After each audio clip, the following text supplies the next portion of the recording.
the mummy's corner.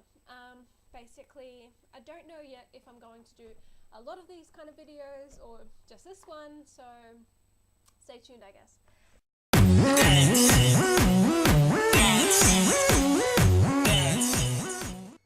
So the first thing that I wanted to talk to you guys about is potty training. What my views are on potty training, do I have any tips and tricks, and basically my questions for you. So my tips for potty training, first of all, once again, patience. You've got to be patient. It's not going to happen overnight, and if it does, that's amazing. Please share with us. The next thing is persistence. Keep on it. If it gets hard and it doesn't seem fair on you that you've got to keep cleaning up little hits and misses on the floor, the carpet, etc., stick with it, suck it up. It gets better. Just got to be patient. It does happen. I am currently myself on day 2 of potty training my daughter, Lily, who turned 2 in April this year. So far, on day 2, we have had no accidents to report so far on the floor. We have had 3 toilet times in the potty today, and they've all been successful. She's been very happy. She's come and told me when they've happened, etc. So day 2 is looking very good. The reason why I chose now to do potty training is we've tried potty training prior to this. We tried it when she actually, before she turned 2, we tried potty training again just after she was 2, and she was not interested. She was not ready for potty training at all. She just got too distracted. She forgot that she didn't have her pants on, like her nappy on. She was so confused about underwear. It was not funny. It was a traumatic time for her to try and do potty training. She kind of let us know when she was ready by telling us when she'd gone pee in her nappy, or when she was about to go number 2 in her nappy. She'd actually come and let us know. She communicated her needs to go to the toilet. So I took that as, okay, well, she's ready, let's start potty training again. And of course that happened yesterday. Like I said, we're on day 2 of potty training and everything's going fine. So I couldn't be happier at the moment with how my potty training is going. Putting nappies on for a while, it was kind of a, sorry, my face just seems itchy. It was a bit of a leap. Like, we knew that there might be accidents, etc. My partner and I agreed that, you know, this is the thing to do, etc. We've just got to, she's ready now, we've just got to try it. So we took her nappy off, pretty much let her run around for the last 2 days without a nappy on. We have trialled her undies on her, but we usually find her running around without them on because she just doesn't like the feeling of them at the moment. And she's been great. So freedom down there at the moment has been the hit for us. She likes to tell us when she's finished going potty. She gets super excited because we get super excited for her. The involvement of the parents, I think, is, you've just got to be so enthusiastic when it happens so that they feel so rewarding, purely based on you clapping and telling them how great they have been by going potty. So the next thing that I wanted to talk to you guys about is toddler beds. When is the right time? What kind of prices are we looking at? Is there any other options apart from just toddler beds, etc.? Sorry. Okay, so what I wanted to start with is, what's my situation with toddler beds? Well, Lily is 2, she turned 2 in April. We've just bought her a toddler bed last month. The reason for this, she purely wasn't ready for a toddler bed. She was still in her cot at that point, and it was actually quite a large cot for what it was. It wasn't a transition cot, and obviously hence why we've got a toddler bed, but it was the kind of cot where she could have spent the next couple of months in there, but she was ready at this stage to have a toddler bed, so obviously we went with that. A lot of things with Lily is we obviously progress when she is ready. We don't progress when she hits a certain age and everyone is obviously stating that she's ready, she's ready, she's ready. She obviously lets us know when she's ready. It doesn't have to be verbal, it can be just signs. Like with the potty training, she just gave us little signs. With the toddler bed, it was more a maturity thing. She wasn't necessarily ready to be able to get out of bed on her own and not go off and do things. So now that she's ready, obviously we have a toddler bed for her. In regards to price, I don't actually know how much it would have cost because I wasn't actually here when it was purchased. It's just a very standard white, it's very unisex actually, just a white toddler bed. My view on toddler beds is they're a stepping stone, they're not a necessity. I personally could see a child of mine going from a cot to a single bed. That's what happened with, I have 2 adult sisters, and that's what happened with all of us. We went straight from a cot to a single bed. The single bed really is a good investment. It may cost a lot more, it may cost a lot less than a toddler bed, and obviously it lasts for a lot longer. There's no transition from a single bed to a teenage bed or to an adult bed. Obviously it's purely choice whether you get a king size bed or a queen size bed, etc. So toddler bed price ranges that I have looked at, obviously you can get them from any kind of bedding store. You can get them from Target sometimes. I know Kmart sometimes do it as well. Their prices that I have seen second hand wise have been anywhere from $50 to $150, and you can get some brand new ones all the way up to $350. My suggestion, oh, draw a cat? Okay. My suggestion would be for you guys, say please. My suggestion would be that look into it. Make sure that a toddler bed is something that you have both, or obviously if you're the decision maker, that you have thought about. Know that obviously there's nothing wrong with putting your child straight into a single bed. But once again, it's obviously a personal decision. A lot of things have changed these days. There's a lot more availability for things. And obviously, my view is, if you want one, get one. Otherwise, single beds do the job. Say please. Okay. So, the next thing is routines. Do you have a child in a routine at the moment? Are you looking to put your child in a routine? What kind of routines would suit your family, etc.? So my routine at the moment is very broad. I have 2 routines. I have the first thing in the morning routine and the before we go to bed routine. During the day, all I have is a to-do list, such as wash the dishes, do the laundry, vacuum, study for my exams, etc. So I don't have a daily routine purely because at this stage we're only a family of 3. Lily and I are pretty much into a good routine. She does what she needs to. She's a very independent toddler, and obviously I can get done what I need to.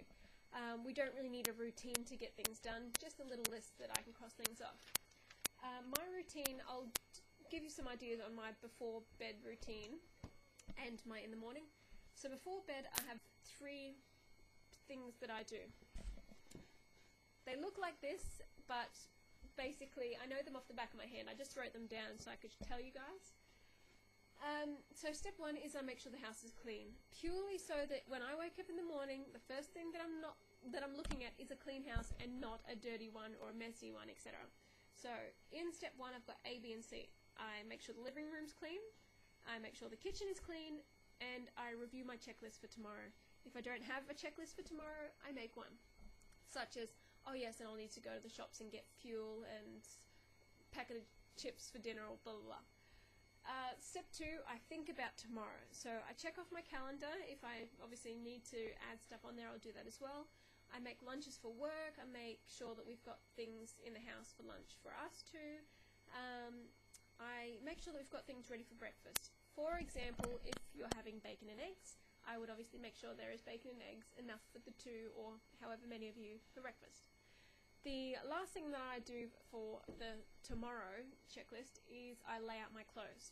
I'm very indecisive and I procrastinate until the cows come home, and generally afterwards as well. So I lay out my clothes for tomorrow. I don't know. I'm not sure. So lay out my clothes for tomorrow, and that includes Lily's as well. It saves you so much time. So much time. It's just there, you have your shower, you put your clothes on, they're already set to go, etc, etc. A lot of people don't like doing that, and that's fine. This is just my routine. The third thing I do, as a mum, obviously, and a student, I need time to focus on myself before I go to bed. So once everyone's fed, bathed, etc., I make sure that I'm showered, I make sure that my hair's brushed, my teeth are brushed, make sure my face is clean if I've got any makeup on, that it's all off before bed. I reflect on what I've done today, what I need to do tomorrow, and then I just think about what I'm thankful for, what things that, you know, I can be positive about, and that's a little thing that keeps you going if obviously you've had a big stressful day, etc. The next thing that I want to show you guys is my morning routine. Now I'm just going to be really quick because I don't want this video to go on forever. Oh, yummy. She's got a bicky. She's got a bicky on her finger. So I make sure that I've had a shower, that we've both had showers, that we're both clean and dressed.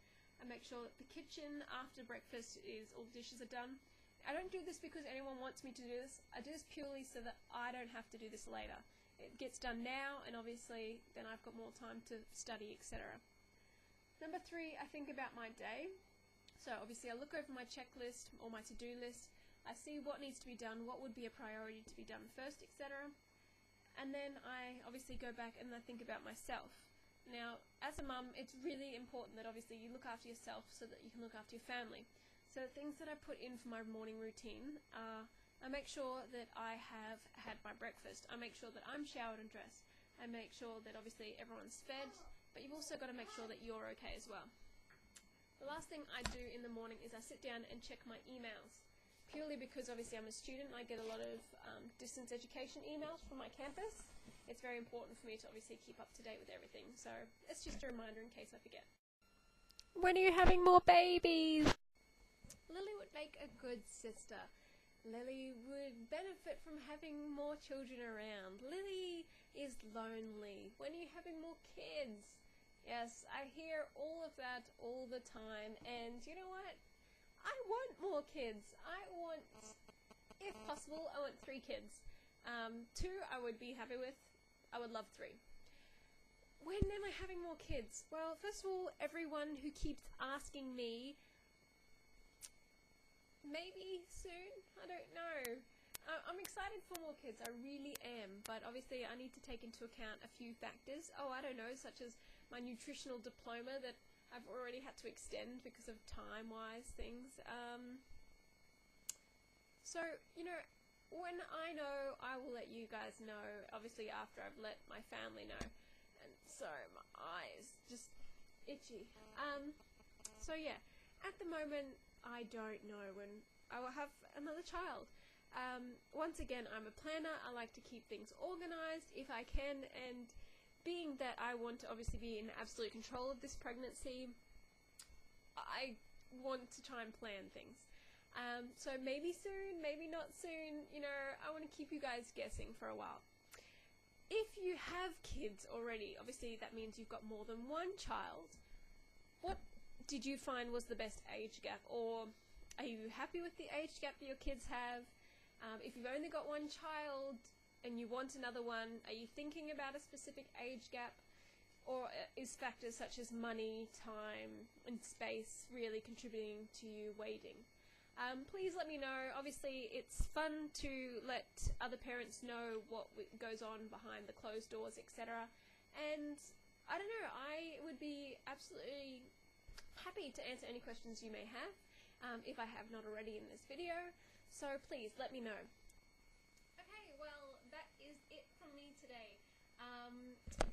I've had to be using this microphone. I think you can hear me better now. Yeah, so I apologize. I know this seems so ridiculous. These are my gaming headphones. Hence why I sit this close, so obviously, but that's a little trick of the trade I thought I'd expose. Well, anyway guys, I hope you enjoyed my, I don't think it was absolutely detailed. Obviously I'd like to go into more detail, but I will do so on my blog. So once again, I will shamelessly promote my blog. If you haven't already checked it out, it is rainbowviews at, oh no, it's not at, well, it's rainbowviews.weebly.com. I'll put a link up. Okay, well I hope you and your bubbas, if you have any, and if you don't have any, thank you for getting through this video, even though it wasn't really related. But anyway, if you haven't already, check out my YouTube channel. I think is it that way? I can never get that right. I think it's that way that the other videos will come up. If you do watch my YouTube channel and you read my blog, I can't even express how thankful I am. Once again, I don't get paid for doing this. I purely do it because it's fun and I like talking, and this is the way obviously that I can do it. But yeah, enjoy the rest of my videos. There is so much more to come, and I will also be doing a video on organization of your closet in more detail, so stay tuned. That will be coming up in recent days. Well,